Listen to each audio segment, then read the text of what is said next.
Buongiorno, welcome back to my channel. Yesterday I celebrated my birthday and it was quite a chill birthday. I didn't celebrate, actually. It was for me more of a relaxing day with my family, which I really wanted. Recently I have been working on myself and on my goals and everything, and I was always pressured a little bit to celebrate my birthday, but I really never felt like it. Not because of the fear of age or getting old or anything, but for me it's just another normal day. I just take the opportunity for my birthday to reset myself a little bit, so to think about what I want, like the usual stuff that you usually do at the beginning of a new year. I also do at my birthday. Usually my birthday haul has a lot of fragrances, but this time I have only 2 fragrances that I added, and one of them is my ultimate dream fragrance. Since I've smelled that fragrance, I was obsessed. I wanted to add this fragrance, but it is a very expensive one. So I decided to splurge and get myself this fragrance on my birthday. And actually I didn't open it yet, so it's going to be an unboxing and also a review of Allende from Xerjoff. I will also include a mini haul of all the new fragrances that I've added recently to my collection. So let's start with my birthday haul. So the 2 fragrances that I got in celebration of my birthday. The first one is Bouquet de Hongrie from BDK. This fragrance I really loved since I've tested BDK a long time ago at the beginning of my fragrance journey. It was one of my favorites from the brand, but I found it a little bit too expensive for the scent profile. And also because it has the same vibe as Chance au Tendre, which is one of my absolute favorite fragrances, and that one I have. So I was adding this fragrance and then removing it from my wish list many times. And I decided finally to get it because this year I wore Chance au Tendre so many times, more than any year. And as I said, I have been working on myself for quite a while, so I noticed that I don't want loud fragrances. I don't enjoy them. I love soft floral fragrances, and I'm also starting to love rose more than jasmine. For the longest time, jasmine was my absolute favorite note when it comes to florals. Now it's starting to be replaced by rose, especially soft, plush, feminine rose fragrances. And this is definitely it. This is an extremely feminine, clean, floral fragrance, perfect for spring or for also summer. Just the ultimate girly, fun, but put together fragrance. It's very similar, as I said, to Chance au Tendre. Actually, let me get my Chance au Tendre so we can do a quick comparison. So here is my Chance au Tendre. As you can see, it's very loved. They have the same vibe. I would wear them in the same occasions, when I want to feel feminine and clean and a little bit also fresh. These 2 are the fragrances that I would go to. Now the main difference is the musk from BDK is different to the musk from Chanel. Chanel has a signature musk that is very clean, almost watery. This also falls in the same category, but it is a different smell. It is not the same. Bouquet de Hongrie is also more fruity, so it's sweeter and therefore a little bit more fun. So you can smell rose. It has also a little bit of cassis, if I'm not mistaken, and some fruitiness. Now, if I remember correctly, there was strawberry and pear in the notes, but it's not like I can smell pear or strawberry. It's more like a fruity sweetness.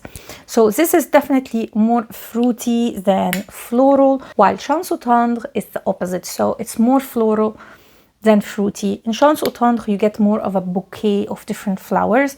You get a little bit of the iris as well. So quite similar fragrances that serve the same purpose. Now you may say you decluttered a lot of fragrances that have the same vibe. and definitely you are right. But while I was wearing this one, I was craving a more fruity version of it. So I was thinking about getting the eau de parfum. And then I remembered that also Bouquet de Hongrie had a more fruity aspect. So yeah, I decided to get Bouquet de Hongrie instead of Champs Autendre, the eau de parfum. I already wore this fragrance yesterday. It was just the perfect scent for me, although like the weather is extremely bad these days, but it was the perfect scent here to wear inside my house. As I said, it was quite a relaxing day, and this just made me feel feminine and fresh and also relaxed in a way. So that was my first fragrance. By the way, when it comes to performance, these two fragrances are exactly the same, so they are not very good in performance, to be honest. But I am totally okay, because when it comes to this kind of scent profile, I don't want a very long-lasting or projecting fragrance, because in order to be that, it has to be strong, and it will defeat the purpose of having a soft fragrance. So I don't mind reapplying. And also especially that these kind of fragrances I usually wear during spring and summer in the morning. So it's the first fragrance I put, and it just gives me the uplifting feeling, the freshness feeling, like also put together, because they have an elegant side to it, especially Champs Autendre. And during summer, especially when it's midday, I want my citruses. I don't want even like these fragrances, although they are fresh. Now let's get to a fragrance that I am totally obsessed with, and I can't imagine that finally it is here. This is Xerjoff Allende. When I did my first impression on Xerjoff, you'll find the video linked down below. I tried this fragrance, and it was for me love at first sniff. I know it's not like the most famous fragrance from Xerjoff, but it's just, for me, the perfect vanilla fragrance. I have been warming up to vanilla, as you all know, but I still want my soft, airy vanillas, and this is it. So let's unbox this one together. This is actually the first Xerjoff fragrance. I have Bouquet Ideale, but it is from the Casa Morati line. So this is for me like the first experience to unbox a Xerjoff fragrance. So definitely an experience opening this. Wow. Say hello to Allende.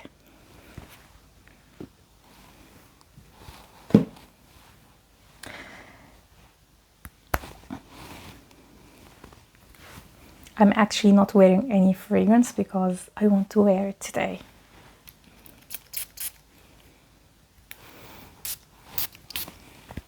Oh my god. Oh, this is just gorgeous. This is a very soft vanilla with some cacao.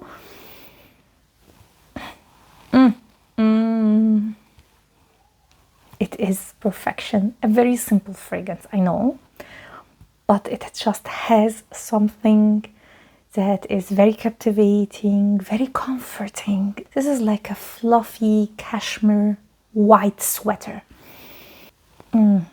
And before you ask me, it is not similar to Orchidée Vanille from Van Cleef & Arpels. I know that that one is also vanilla and has also some chocolatey, like cacao. But this is just more elevated, more elegant, stronger. And also the vanilla is different. And this is cacao, so it's powdery, it's not chocolatey.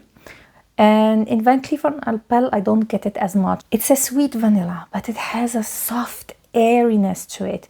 Could be also due to the magnolia. So the listed notes on Fragrantica are only 3: vanilla, magnolia, and also cacao.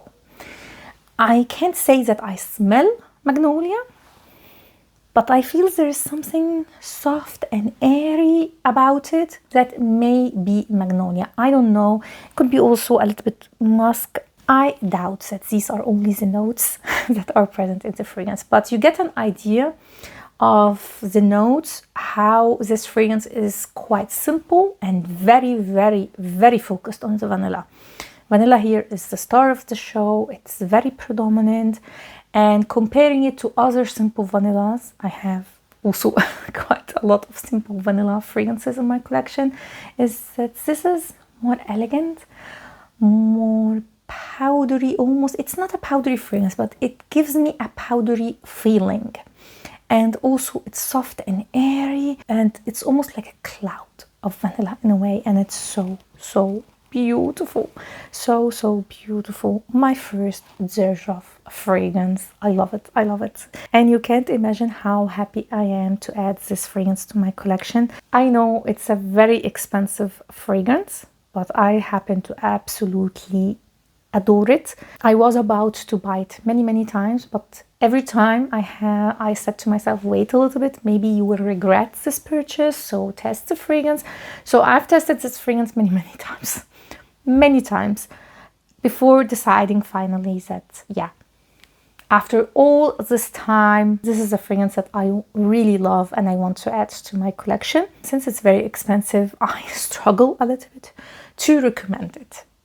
But I can't lie, it's an absolutely beautiful scent. I will also say, don't blind buy this fragrance. Not because if it's challenging, it's quite a mass-pleasing scent, to be honest. I find it difficult for someone to say, especially those who love vanilla, that would say, I don't like it. But it could be too simple for you. So to pay such an amount of money, maybe for such a simple scent profile, I can see that a lot of people would not prefer to spend their money in that way. I happen to love simple vanillas, and this is definitely unique enough to add in my collection. So this is Allende from Xerjoff. When it comes to performance, actually it's a long lasting, so it stays for about 7 to 8 hours on my skin, but it is more of a soft sillage, so it's not a screamer, it's more of a moderate sillage. So again, for me, perfect fragrance because it's long lasting, but it's not projecting. So exactly how I like it. Now let's get to the fragrances that I've recently added to my collection. Some I have already talked about in my recent reviews and some are totally new. Now let's start with a fragrance that I didn't mention yet. And it is from the Archives collection from Jo Malone. And I mainly bought it, it's a blind buy, because of the name, Blue Agave and cacao, and because of the notes. They were quite appealing to me. But honestly, I don't know how I feel about this fragrance. So, Blue Agave and cacao is a sweet, fresh, soapy fragrance. It's quite unique and has almost, when you first spray it, I almost get like a hint of a fizzy drink, but in the dry down it's quite soapy. I would have loved it more if like the opening continued till the end, especially like this sweet fizzy feeling that I get in the opening. Again, it's a fragrance that has cacao, as you can see from the name. It has vanilla, it has a little bit of cardamom, like just a hint, and linden blossom, which I can really get in this fragrance. I just don't like this soapiness this fragrance turns into in the dry down. Maybe if it wasn't that soapy, I would have loved the scent because it's soft, just a happy fragrance in a way. And honestly, I can't smell cacao. Like the vanilla, maybe a hint. Mainly, I get this linden blossom. The linden blossom here is, for me, the star of the show, with a hint of vanilla and some fresh notes, a hint of spice. But I really, if I didn't read the notes, I wouldn't have guessed that there's cardamom or cinnamon or anything of that. Maybe cinnamon in the opening, but in the dry down, not much. So for me, it's a linden blossom and vanilla fragrance. I bought this fragrance because I am doing a buying guide on Jo Malone. And I really wanted to have something from the archives, but it is very difficult to find samples. I will definitely keep this fragrance. I will play with it. And then when I do my buying guide, I will have my final thoughts on it. Next, I have Rose Amira from Guerlain. This is their latest release. I included this one in my recent new designer releases video. You will find it in the description down below. And this is a rose patchouli, very dark rose. You can see the bottle, like they did a great job with the color, because this is how this fragrance smells. A very dark red, violet, almost black rose. And it's a good fragrance, but it's not a scent profile that I currently love. So there was a while in my life where I loved this patchouli, woody rose scents, but now I don't anymore. And this is why I don't think that I'm going to keep this fragrance in my collection. I did actually a buying guide on the Acqua Liguria line, but as usual, when I do a buying guide, they have to add some new collection or new fragrances. Now they just revamped the line and they added, what was it called? Les Absolus d'Orient, something like that, like the collection where Santa Royale belongs to, and added to Acqua Liguria, which doesn't make any sense to me. So I am going to keep this fragrance till I do my buying guide. So if you love dark, deep roses with a lot of patchouli and woody tones, you will like this one. The next one is just a mini that I got from Kayali. This is Capri in a bottle. Again, a fragrance that I've just talked about in my recent video. And this is the same vibe as Bake and Lira. It's a lemony sweet fragrance. I find the name quite fitting. So lemon, sugar. This is how this fragrance smells. It's lemon and sugar and vanilla mixed together and a lot of sugar. So it's the sweetest, in my opinion, from all the fragrances that belong to the same category.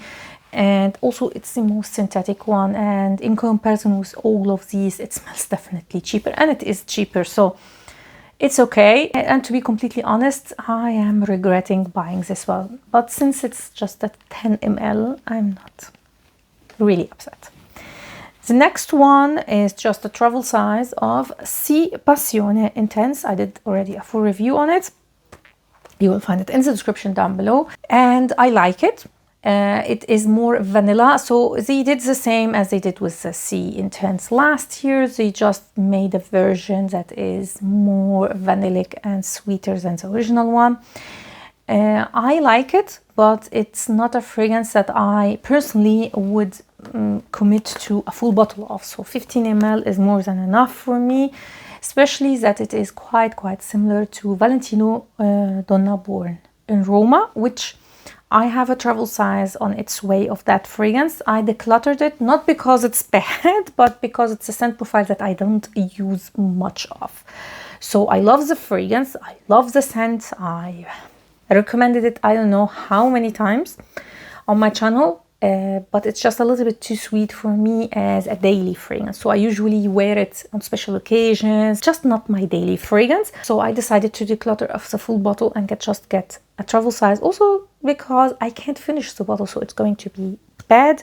I talked about all of that in my recent declutter video. Everything is in the description. Next we have another travel size. This is Alien Goddess. This is just in a 10 ml. Now, Alien Goddess was a fragrance that I liked when it was released, but it wasn't a scent profile that I love, you know. It's a little bit too vanilla, too sweet. But since then, I am warming to vanilla and sweet fragrances.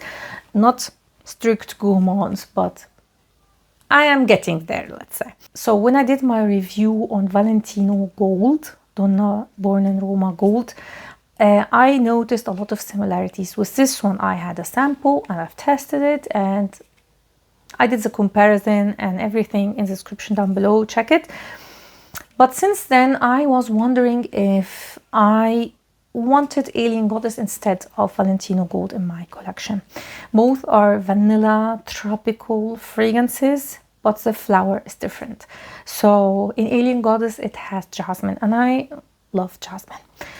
While in Valentino Gold is gardenia, and I also love gardenia, but if I have to choose between the two flowers, I like a little bit more jasmine than gardenia, honestly. So I decided to give this fragrance a chance, and still now I don't know yet. I didn't decide. I didn't wear it enough to make up my mind if I want to replace Valentino Gold with Alien Goddess or am I satisfied with that one? And these were all the fragrances and my mini birthday haul. I know this was not a very exciting video and I don't even look very exciting. I did minimal makeup, like my favorite products, easygoing products. So again, I wanted to feel at my element. So not very glamorous, I know, but I have exciting videos coming very soon. So stay tuned for a gourmand video and also another testing hyped up niche fragrance coming very soon.